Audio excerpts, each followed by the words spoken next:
सुब्रह्मण्यम जयशंकर का सफर 1955 में न्यू दिल्ली से शुरू हुआ, एक ऐसे घर में जहां स्ट्रेटेजिक थिंकिंग आम बात थी। उनके पिता के सुब्रह्मण्यम एक जाने माने स्ट्रेटेजिक एनालिस्ट थे, जिन्होंने जयशंकर को नेशनल इंटरेस्ट की शुरुआती समझ दी।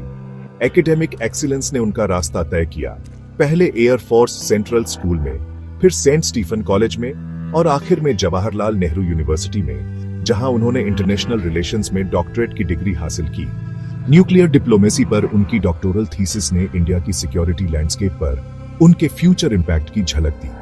कई लोगों के उलट जयशंकर का पब्लिक लाइफ में आना इंटेलेक्चुअल रिगर पर बेस्ड था, न कि पॉलिटिकल कनेक्शंस पर। उनकी एजुकेशन ग्लोबल अफेयर्स की कॉम्प्लेक्सिटीज में एक डीप डाइव थी, जिसने उन्हें वर्ल्ड स्टेज के लिए तैयार किया। जो एनालिटिकल स्किल्स और स्ट्रेटेजिक माइंडसेट उन्होंने डेवलप किया, वह उन्हें एक फ्यूचर डिप्लोमैट के तौर पर अलग बनाता था। डिसिप्लिन और हार्ड वर्क की यह नींव उनके करियर को डिफाइन करेगी। जयशंकर की अर्ली लाइफ एक पब्लिक फ्यूचर के लिए शांत तैयारी थी। घर और एकेडेमिया में सीखे गए सबक उनकी डिप्लोमैटिक सक्सेस के बिल्डिंग ब्लॉक्स बन गए।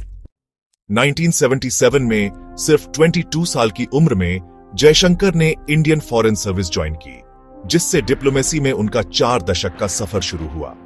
कोल्ड वॉर के दौरान मॉस्को में उनकी पहली पोस्टिंग ने उन्हें सुपर पावर पॉलिटिक्स की बारीकियां सिखाईं। वह जल्द ही अपनी शार्प इंटेलेक्ट और प्रेशर में भी शांत रहने के लिए जाने जाने लगे। वॉशिंगटन, श्रीलंका, बुडापेस्ट और चेक रिपब्लिक में एम्बेसडर के तौर पर असाइनमेंट्स ने उनकी एक्सपर्टीज को और बढ़ाया। सिंगापुर में उन्होंने इंडिया की लुक ईस्ट पॉलिसी को मजबूत किया, आसियान के साथ संबंध बढ़ाया। जयशंकर का अप्रोच इकोनॉमिक और स्ट्रेटेजिक डिप्लोमेसी का मिक्सचर था, जिसने उन्हें सर्विस में सबसे अलग बनाया। हर पोस्टिंग ने ग्लोबल अफेयर्स और दुनिया में इंडिया की जगह के बारे में उनकी समझ को गहरा किया। एक मेटिकुलस और इफेक्टिव डिप्लोमैट के तौर पर उनकी रेपुटेशन तेजी से बढ़ी। यह साफ था, जयशंकर इंडियन डिप्लोमेसी में सबसे क्रिटिकल रोल्स के लिए बने थे। चाइना में एम्बेसडर 2009-2013 के तौर पर जयशंकर ने तनावपूर्ण बॉर्डर डिस्प्यूट्स को मैनेज किया, जिसमें डेप्सांग स्टैंडोनफ भी शामिल था, शांत बातचीत के साथ। चाइनीज स्ट्रेटेजी पर उनकी गहरी पकड़ बहुत काम आई।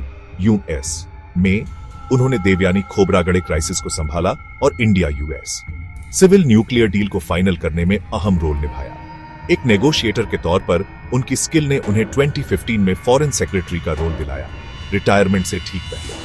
फॉरेन सेक्रेटरी के तौर पर उन्होंने प्राइम मिनिस्टर मोदी की प्रोएक्टिव फॉरेन पॉलिसी को शेप दिया। यूएस, जापान, ऑस्ट्रेलिया और मिडिल ईस्ट के साथ संबंध मजबूत किए। उन्होंने 2016 के उरी अटैक और चाइना के साथ 2017 के डोकलाम स्टैंडोनफ के बाद इंडिया के डिप्लोमैटिक रिस्पॉन्स को लीड किया। जयशंकर के टेन्योर की पहचान इंडिया के इंटरेस्ट्स को प्रैक्टिकल तरीके से फॉलो करना और इंडिया की ग्लोबल पोटेंशियल में विश्वास रखना था। उन्होंने मिनिस्ट्री ऑफ एक्सटर्नल अफेयर्स को एक ज्यादा डायनामिक, रिस्पॉन्सिव इंस्टीट्यूशन में बदल दिया। क्राइसिस के दौरान उनकी लीडरशिप ने इंडियन डिप्लोमेसी के लिए नए स्टैंडर्ड सेट किए। एक मास्टर स्ट्रेटेजिस्ट के तौर पर जयशंकर की लेगेसी पक्की हो गई थी। 2019 में जयशंकर एक्सटर्नल अफेयर्स मिनिस्टर बने, जो एक डिप्लोमैट से कैबिनेट लीडर बनने की एक रेयर जंप थी। उन्होंने इंडिया की ग्लोबल आवाज में क्लैरिटी और असर्टिवनेस लाई, यूरोप सेंट्रिक वर्ल्ड व्यूज को फेमसली चैलेंज करते हुए। गलवान के बाद चाइना के साथ तनावपूर्ण संबंधों को मैनेज करते हुए उन्होंने नॉर्मल टाइज के लिए शांति को एक जरूरी शर्त बताया।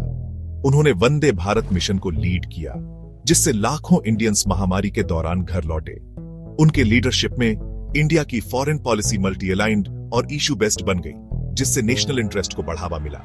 उन्होंने क्वाड को मजबूत किया और क्लाइमेट, डेट और फूड सिक्योरिटी पर ग्लोबल साउथ की वकालत की। इंडिया की एनर्जी चॉइसेस का उनका सैद्धांतिक बचाव ने ग्लोबल रिस्पेक्ट हासिल की। जयशंकर का सफर एक्सपर्टीज, इंटीग्रिटी और सर्विस का एक सबक है। यह दिखाता है कि स्ट्रेटेजिक थिंकिंग और शांत कॉम्पिटेंस एक देश की किस्मत को शेप दे सकती है।